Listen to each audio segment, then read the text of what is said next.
Good evening students. आज हम अपने उसी पॉलिनोमियल बहुपद वाले चैप्टर के अंदर आगे क्वेश्चन सॉल्व करते हैं बच्चों। और लास्ट हमने सेकंड क्वेश्चन के कुछ पार्ट सॉल्व किए थे। आज हम उसी के आगे कंटिन्यू करते हैं और थर्ड क्वेश्चन जो है, जो अपने प्रॉपर्टीज समीकरण सर्व समीकरणों पे बेस्ड जो क्वेश्चन है वो अपन सॉल्व कर रहे थे। तो थर्ड क्वेश्चन के अंदर आगे चलते हैं बच्चों। थर्ड क्वेश्चन है मेरा, थर्ड क्वेश्चन का फर्स्ट पार्ट है 9x² + 6xy + y²। इसके अंदर कौन सी सर्व समीकरण लगेगी उसके अकॉर्डिंग मुझे इसको गुणनखंड बनाना है। तो बच्चों देखो, सिंपल सा मैं इसको देखूं तो इस 9x² को क्या लिख सकता हूं बच्चों, यहाँ पे 9x² को लिख सकता हूँ 3x का होल स्क्वायर। और इधर देखो y² को मैं क्या लिख सकता हूँ, y का होल स्क्वायर।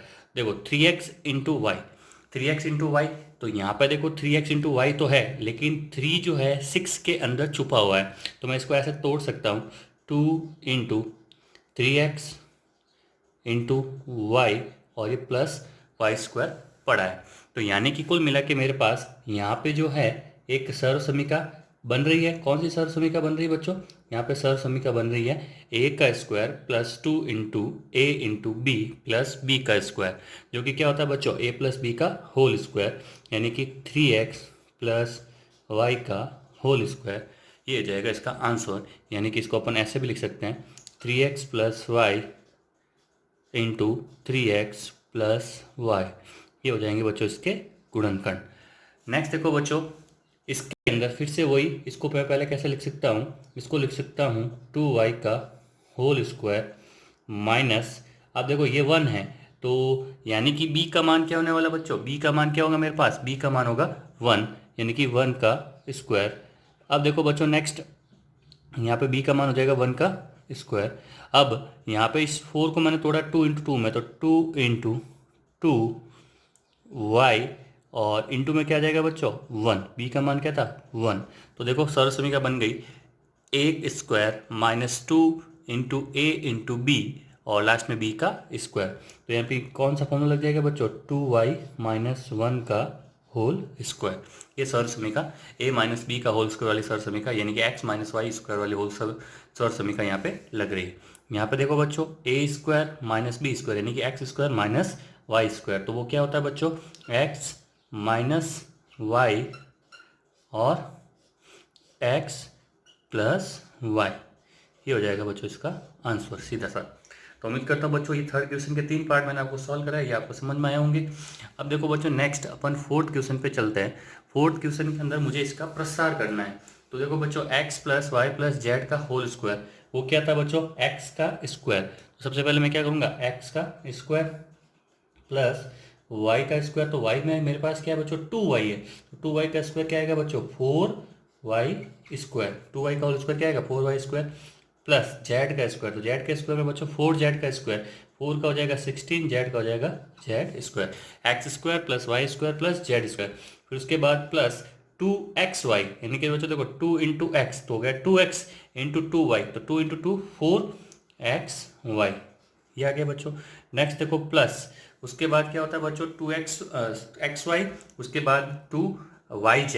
अब 2yz मतलब इन दोनों का गुणा, तो पहले 2 का गुणा 2 से, तो 4, 4 चौक 16, 16yz, यहाँ पे क्या आ जाएगा 16yz। और लास्ट टर्म होती है आपके पास बच्चों 2xz, यानी कि प्लस का 2 इंटू एक्स, तो हो जाएगा 2x इंटू जेड करेंगे तो 2 इंटू 4 हो जाएगा आपका 8, 8xz। वापस देख लीजिए बच्चों एक बार, फॉर्मूला सिंपल सा, X square plus Y square plus Z square plus 2xy plus 2yz plus 2xz, और ये आपका x, ये y, ये आपका z, बस इनको आपको फॉर्मूले में पुट करना है। ये हो गया इसका आंसर। सेम ऐसे देखो बच्चों, इसमें 2x हो गया मेरा x, तो x का स्क्वायर यानी कि आ गया 4x स्क्वायर। फिर बच्चों देखो यहाँ पे माइनस का y स्क्वायर है, तो मैं फॉर्मूले में जब y स्क्वायर में माइनस वाई लिखूंगा तो भी बाहर आके y स्क्वायर का क्या हो जाएगा, y स्क्वायर हो जाएगा, क्योंकि माइनस माइनस प्लस, प्लस का क्या हो जाएगा बच्चों जेड स्क्वायर। अब देखो नेक्स्ट टर्म क्या आएगी 2x इंटू वाई, तो 2 इंटू 2 4x इंटू वाई, तो यहाँ पे क्या आएगा माइनस का 4xy, क्योंकि प्लस माइनस माइनस। फिर प्लस का आता है बच्चों आपके पास yz, 2yz, तो देखो ये y और ये z, माइनस प्लस माइनस होगा, तो माइनस का 2yz। और लास्ट टर्म होती है बच्चों xz, 2xz, यानी कि 2 इंटू 2, 2 इंटू 2 4xz, और प्लस प्लस है तो 4x और ये z। ये हो गया आपका इसका सॉल्यूशन। अब देखो सेम इसी तरीके से इसको सॉल्व करते हैं बच्चों। ये हो गया मेरा x, ये हो गया y और ये हो गया z। तो पहले इसका स्क्वायर, तो यानी कि 1/4 का स्क्वायर 1/16, a स्क्वायर का a स्क्वायर, फिर प्लस का 1/2 का स्क्वायर 1/4 और ये b स्क्वायर, फिर प्लस का 1 का स्क्वायर आपके पास ये क्या आएगा। उसके बाद देखो बच्चों नेक्स्ट टर्म होती है 2 इंटू एक्स वाई। तो 2 इंटू दिस, तो अपन एक बार इसको लिख लेते हैं ताकि आपको समझ में अच्छे से आए। प्लस का 2 इंटू 1/4 ए इंटू 1/2 बी। उसके बाद देखो नेक्स्ट आएगा 2yz। तो अब यहाँ पे क्या है 2 इंटू वाई की जगह माइनस का 1/2 बी इंटू जेड की जगह क्या है बच्चों 1 और यहाँ पे प्लस होता है बीच में। उसके बाद देखो नेक्स्ट आता है 2xz यानी कि 2 इंटू एक्स की वैल्यू 1/4 ए इंटू जेड की वैल्यू क्या है बच्चों 1।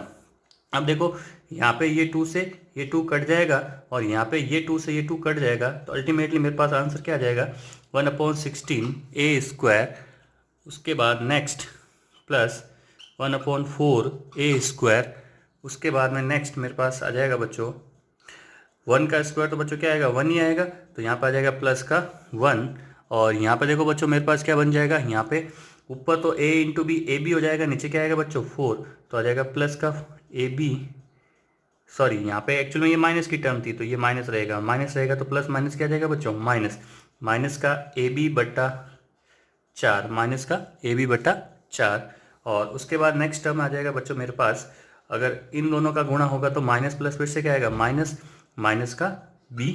और लास्ट देखो बच्चों यहाँ पे ये 2 काटेगा 4 को 2 टाइम, तो a/2 प्लस का a/2। इस तरीके से इसका आंसर आ जाएगा। तो इसके 3 पार्ट मैंने सॉल्व करवाए बच्चों। 3 पार्ट आपको फोर्थ क्वेश्चन के सेम ऐसे ही x + y + z का होल स्क्वायर सॉल्व करना है। बस माइनस हो तो घबराना नहीं है, माइनस को निशान के साथ रख देना है फॉर्मूले में, अपने आप आंसर निकल जाएगा। बच्चों फिफ्थ क्वेश्चन की बात करते हैं। फिफ्थ क्वेश्चन में इसके अपन को गुणनखंड फैक्टर फाइंड करने हैं। 2 सवाल दे रखे हैं इसके। तो फिर से बच्चों देखो एक फॉर्मूला सेट हो रहा है इनमें। कैसे फॉर्मूला सेट होगा, इसको मैं लिख सकता हूँ 2x का होल स्क्वायर, इसको मैं लिख सकता हूँ 3y का होल स्क्वायर, इसको लिख सकता हूँ मैं 4z का होल स्क्वायर। तो एक बार लिख देते हैं बच्चों। इसको मैंने लिखा 2x का होल स्क्वायर, इसको मैंने लिखा प्लस 3y का होल स्क्वायर, इसको मैंने लिखा 4z का होल स्क्वायर। यानी कि x का मान जो फॉर्मूले के अकॉर्डिंग x का मान क्या हो गया 2x, यहाँ पे 3y और यहाँ पे 4z। तो इसको तोड़ेंगे अपन 2 में, तो 2 इंटू यहाँ पे लिखूंगा 2x। तो देखो बच्चों 2x इंटू 3y, क्योंकि क्या होता है बच्चों 2xy होता है 2xy। तो अब देखो यहाँ पे मल्टीप्लाई होके वापस ये 12 आ रहा है कि नहीं आ रहा है, 2 इंटू 2 4, 4 3 12 और xy बिल्कुल सही से बैठ रहा है बच्चों। अब नेक्स्ट देखो माइनस का 24 वाई जेड को क्या लिखेंगे बच्चों माइनस का 2 इंटू यहाँ पे क्या आएगा बच्चों 3y इंटू क्या आएगा बच्चों 4z, क्या आएगा 4z। अब देखो मल्टीप्लाई करके चेक करते हैं, 2 इंटू 3 6, 6 चौक 24 और वाई जेड आना चाहिए, वाई जेड बिल्कुल आ रहा है बच्चों। सेम इसी तरीके से अपन 16xz को क्या लिखेंगे बच्चों -2 इंटू x की जगह क्या है बच्चों 2x इंटू जेड की जगह क्या है बच्चों मेरे पास 4z। तो देखो 2 इंटू 2 4, 4 चौक 16 xz आ रहा है। अब बच्चों यहाँ तक तो बिल्कुल क्लियर हो गया, कोई दिक्कत नहीं, मैंने इसको फॉर्मूले के अकॉर्डिंग सेट कर दिया। लेकिन यहाँ पे देखो माइनस है और यहाँ पे माइनस है, लेकिन फॉर्मूले में कहीं भी अभी अपने पास माइनस नहीं होता है। तो कैसे पता चलेगा कि कौन सी टर्म जो है अपनी माइनस है। तो आप देखो इन दोनों ही टर्म में कॉमन चीज़ कौन सी है, इन दोनों ही टर्म में कॉमन चीज़ मेरे पास क्या है बच्चों 4z जो है कॉमन है, यानी कि 4z कॉमन है दोनों में। इट मीन्स 4z जो है यहाँ पे क्या लेके आ रहा है माइनस का निशान लेके आ रहा है। 4z जो है यहाँ पे क्या लेके आ रहा है माइनस का निशान लेके आ रहा है। इट मीन्स यहाँ पे होल स्क्वायर खुलेगा तो किसका होल स्क्वायर खुला हुआ है ये 2x + 3y - 4z का होल स्क्वायर, ये हो जाएगा इसका गुणनखंड।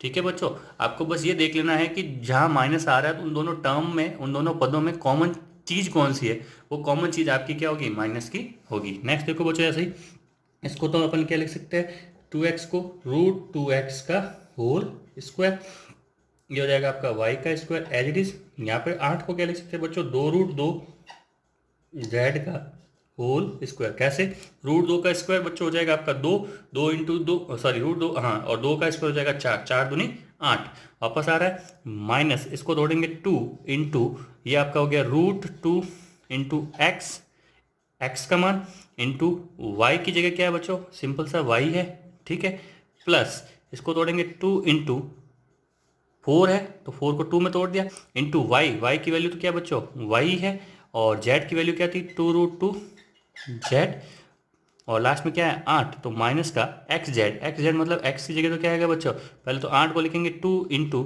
√2 एक्स, इंटू जेड की जगह क्या लिखेंगे बच्चों 2√2, और साथ में क्या आ जाएगा बच्चों साथ में जेड। तो एक बार वापस चेक कर लेते हैं, √2 into √2 दो, 2 दूनी 4, 4 दूनी 8 एक्स जेड आ रहा है बिल्कुल। यहाँ पे देखो बच्चों 2 into 2 4, और साथ में √2 बिल्कुल, और वाई जेड आ रहा है, और यहाँ पे देखो बच्चों 2√2। तो यहाँ तक अपन ने फॉर्मूले को सेट करवा दिया है। अब बात करते हैं तो किसका होल स्क्वायर है, उससे पहले अपन देखेंगे माइनस, माइनस यहाँ पे आ रहा है बच्चों, एक माइनस आपके पास यहाँ पे आ रहा है, और इन दोनों ही टर्म में मेरे पास कॉमन चीज़ क्या है, एक्स वाली चीज़ क्या है कॉमन बच्चों, कॉमन है।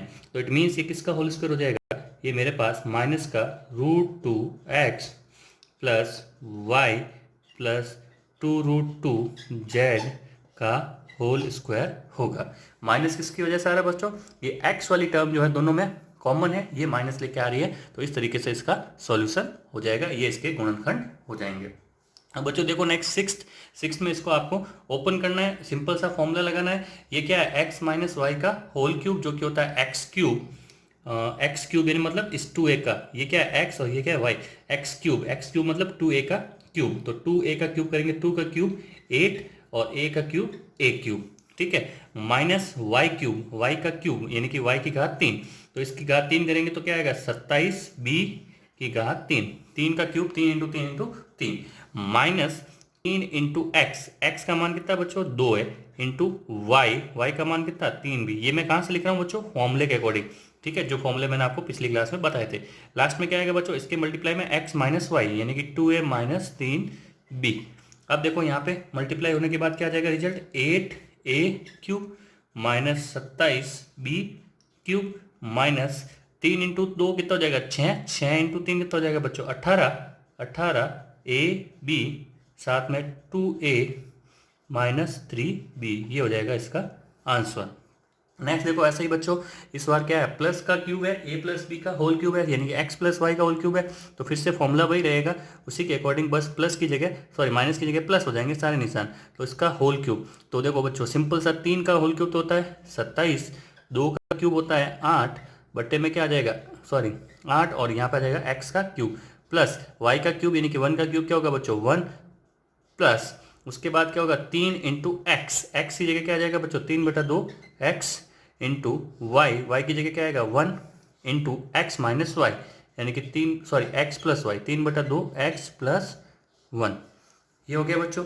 अब यहाँ पे देख लो 27/8 एक्स क्यूब प्लस 1, 3 दिया कितना हो जाएगा बच्चों 9, यहाँ पे +1, उसके बाद 9/2 एक्स मल्टीप्लाई में क्या रहेगा बच्चों 3/2 एक्स प्लस 1, ये हो जाएगा इसका आंसर। तो सेवन्थ क्वेश्चन की बात करते हैं। सेवन्थ क्वेश्चन में आपको न्यूमेरिकल वैल्यू दे रखी है और उसको फॉर्मूले से अपने को क्या करना है सॉल्व करना है।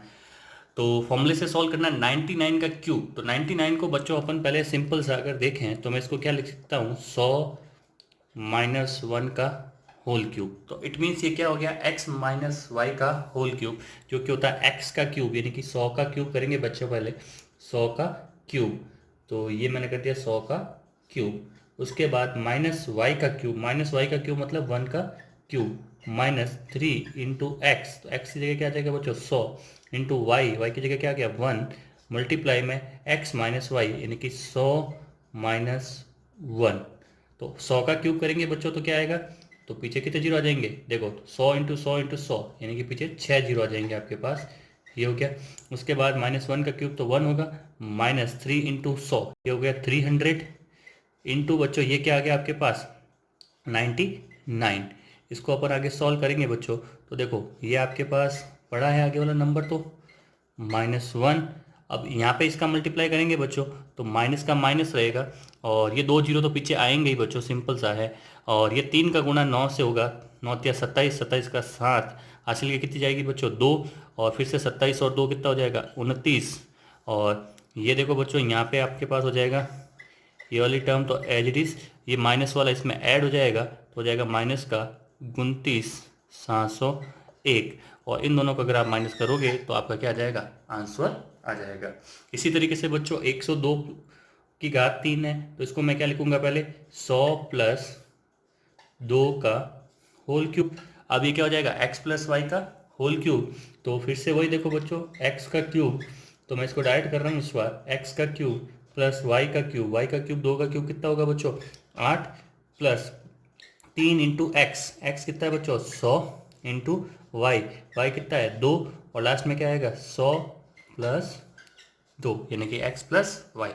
तो फिर से देखो बच्चों, इसका आ जाएगा ये आपके पास प्लस 8 प्लस 3 इंटू 2 कितना हो गया 6, 6 इंटू 100 कितना हो जाएगा बच्चों 600, इंटू ये कितना आ जाएगा 102, तो ये आ जाएगा आपके पास एज इट इज वापस प्लस 8 प्लस, देखो बच्चों 2 जीरो तो पीछे आनी ही है, ठीक है, 6 का गुणा 2 से, 6 दूनी 12, 12 का 2 हासिल की 1, और 6 इंटू 0 0 जाएगा, 1 वापस आ जाएगा, 6 कम 6, ये आ जाएगा। अब इस तरीके से आप इन सबको जोड़ दोगे तो आपका क्या आ जाएगा, आंसर आ जाएगा।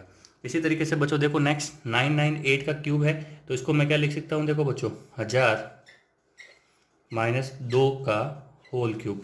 अब ये 1000 माइनस 2 का होल क्यूब आप x माइनस वाई के होल क्यूब के अकॉर्डिंग सॉल्व करके आंसर चेक कर सकते हो। आंसर अगर नहीं आता है तो आप मुझे कमेंट बॉक्स में या व्हाट्सएप पे जरूर बताना।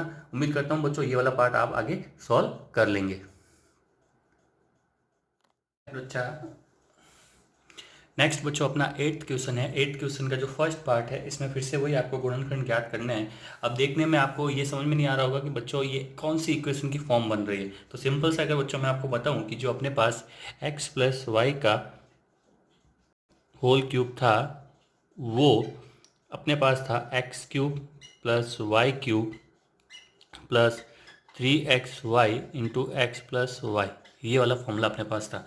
बस इसी फॉर्मूले को कुछ नहीं किया, थोड़ा थोड़ा सिंप्लीफाई किया तो अपने पास आएगा X cube plus 3x² Y plus 3xy square plus Y का क्यूब। ये जब आप फॉर्मूले को थोड़ा सा सिंप्लीफाई करोगे, और सेम x माइनस वाई का होल क्यूब जो होगा वो भी सिंप्लीफाई करने के बाद आ जाएगा X cube minus 3x² Y plus का 3xy स्क्वायर, और लास्ट में आ जाएगा माइनस का y का क्यूब। ये फॉर्मूले को सिंप्लीफाई करने से आपके पास आ जाएगा। अब देखो बच्चों ऐसा आप बना सकते हो। इसमें देखो 8a को मैं क्या लिख सकता हूँ, 2a का होल क्यूब, इस b को मैंने पीछे लिख दिया b का होल क्यूब प्लस का, अब देखो बीच में ये हो गया, उसके बाद 3x² वाई यानी कि प्लस का 3 इंटू एक्स स्क्वायर मतलब 2a का होल स्क्वायर, 2a का होल स्क्वायर, तो ये 2a का whole square into Y, Y क्या था बच्चों मेरा, वाई था b, प्लस 3 इंटू क्या होगा एक्स वाई स्क्वायर, एक्स की जगह क्या आएगा बच्चों 2a, 2a, एक्स की जगह क्या लिखना है मुझे 2a, ये लिख दिया 2a, इंटू वाई, वाई की जगह क्या आएगा बच्चों, सॉरी इंटू वाई स्क्वायर की जगह क्या आ जाएगा b का स्क्वायर। अब देखो सेट करने के बाद ये वापस ऊपर वाली वैल्यू मिलती है कि नहीं मिलती, चेक करते हैं। 2a का होल क्यूब 8a क्यूब बिल्कुल सही आ रहा है।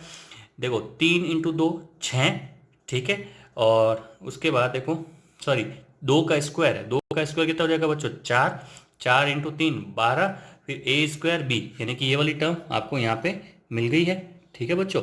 उसके बाद देखो 3 दूनी 6 into A B square, 6ab square ये वाला यहाँ पे मिल रहा है, और लास्ट में ये b का क्यूब, यानी कि फॉर्मूला बन गया बच्चों।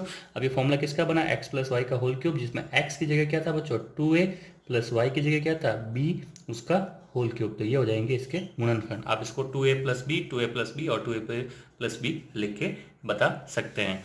नेक्स्ट सेम इसी तरीके देखो बच्चों, इसको अपन लिखेंगे 2a का होल क्यूब, और इस b को मैं पीछे ले जाकर लिख देता हूँ बच्चों माइनस b का क्यूब। अब मेरे पास नेक्स्ट क्या होना चाहिए, -3 इंटू ए इंटू बी, तो -3 इंटू ए की जगह क्या है बच्चों 2a उसका स्क्वायर इंटू बी का मान क्या था, b का मान मेरे साथ यानी कि y का मान क्या था b, और ये माइनस का निशान मैंने आगे ऑलरेडी लगा रखा है। फिर उसके बाद देख लो एक बार 2 का स्क्वायर 4, 4 3 12, a स्क्वायर b बन रहा है बिल्कुल, ठीक है बच्चों। फिर प्लस का 3 इंटू ए की जगह क्या आएगा बच्चों 2a इंटू सॉरी ए की जगह मतलब एक्स की जगह, इस एक्स की जगह, और लास्ट में वाई का स्क्वायर मतलब मेरे पास जो बी था बी का स्क्वायर, ये आ गया बी का स्क्वायर। तो 3 दूनी 6 ए बी स्क्वायर, ये भी बन रहा है वापस यहाँ पे देख लो बच्चों, और ये वाली टर्म यहाँ से मिल रही है। अब इस फॉर्मूले में अपने पास ये सर्वसमीका सेट हो गई। सर्वसमीका सेट होने के बाद एक एक्स की जगह क्या आ गया मेरे पास 2a, और y की जगह क्या आ गया b उसका होल क्यूब। ये हो गया मेरे पास इसके गुणनखंड, इसके फैक्टर। अब देखो बच्चों एक और सवाल नेक्स्ट, इस सवाल को, इसमें देखो बच्चों 27p का क्यूब है, तो इसको मैं क्या लिख सकता हूँ 3p का होल क्यूब, और ये 1/4p, इसका तो कुछ होगा नहीं। तो अब मुझे देखो क्यूब वाली टर्म ढूंढनी है। क्यूब वाली टर्म कौन सी है, ये वाली आपकी क्यूब वाली टर्म है। इसको मैं क्या लिख सकता हूँ, इसको लिख सकता हूँ -1/6 का होल क्यूब, -1/6 का होल क्यूब, क्योंकि 6 का क्यूब कितना होता है बच्चों, 6 का क्यूब होता है आपके पास 216। अब देखो यहाँ पे माइनस, ठीक है, 3 इंटू उसके बाद क्या था आपके पास एक्स क्या था बच्चों मेरे पास 3p, ये लिख दिया 3p, और वो भी एक्स का क्या होना चाहिए स्क्वायर, तो ये कर देते हैं इसका स्क्वायर, इंटू क्या होना चाहिए, इंटू होना चाहिए आपके पास इंटू होना चाहिए वाई की वैल्यू क्या थी बच्चों, हमने अभी देखी थी 1/6। तो एक बार इसको मैं हटा के बाद में लिखूंगा वापस, तो लिख दिया 1/6। उसके बाद प्लस 3 इंटू एक्स की जगह क्या है बच्चों 3p, इंटू बी का स्क्वायर यानी कि 1/6 का स्क्वायर, जो क्या आएगा 1/36, और लास्ट में माइनस का 1/6 का, ये आपके पास होल क्यूब, ये आपके पास होल क्यूब। तो अब एक बार टर्म्स चेक कर लेते हैं कि मिल रही है नहीं मिल रही है। 3p का क्यूब 27p क्यूब बिल्कुल सही है बच्चों यहाँ पे, और 1/216 यानी कि 1/6 का होल क्यूब बिल्कुल सही है। अब यहाँ पे देख तो बच्चे, ये 3 का क्यूब कितना आएगा 9, और यहाँ पे ये 3 जाके इस 6 को काट देगा, जो क्या आएगा 9/2, ये आएगा आपके पास 9/2, तो 9/2 और p स्क्वायर बिल्कुल सही है बच्चों यहाँ पे भी। यहाँ पे देखो बच्चों 3 तिया 9 जो है 36 को काटेगा 4 बार, 1/4 और साथ में p, बिल्कुल ये भी टर्म मिल रही है। इट मीन्स मेरे पास अब इस बार x का मान क्या है, x का मान है 3p, और जो मेरे पास y का मान है, y का मान क्या है 1/6 का होल क्यूब, ये इसका आंसर हो जाएगा। तो यहाँ पे बच्चों 8वें सवाल के मैंने 3 पार्ट आपको सॉल्व करवाए हैं, 2 पार्ट आपको होमवर्क में करने हैं। उम्मीद करता हूँ बच्चों आज का सेशन पसंद आया होगा। अब थोड़े से 3-4 क्वेश्चंस और रह गए इस चैप्टर के, इस एक्सरसाइज के, और फिर आपके ये पॉलिनोमियल बहुपद वाला चैप्टर जो है खत्म हो जाएगा बच्चों। उम्मीद करता हूँ कल आपको मैं इस चैप्टर ये एक्सरसाइज कंप्लीट करवा दूंगा, फिर आगे अपन और कंटिन्यू करेंगे। थैंक यू, धन्यवाद।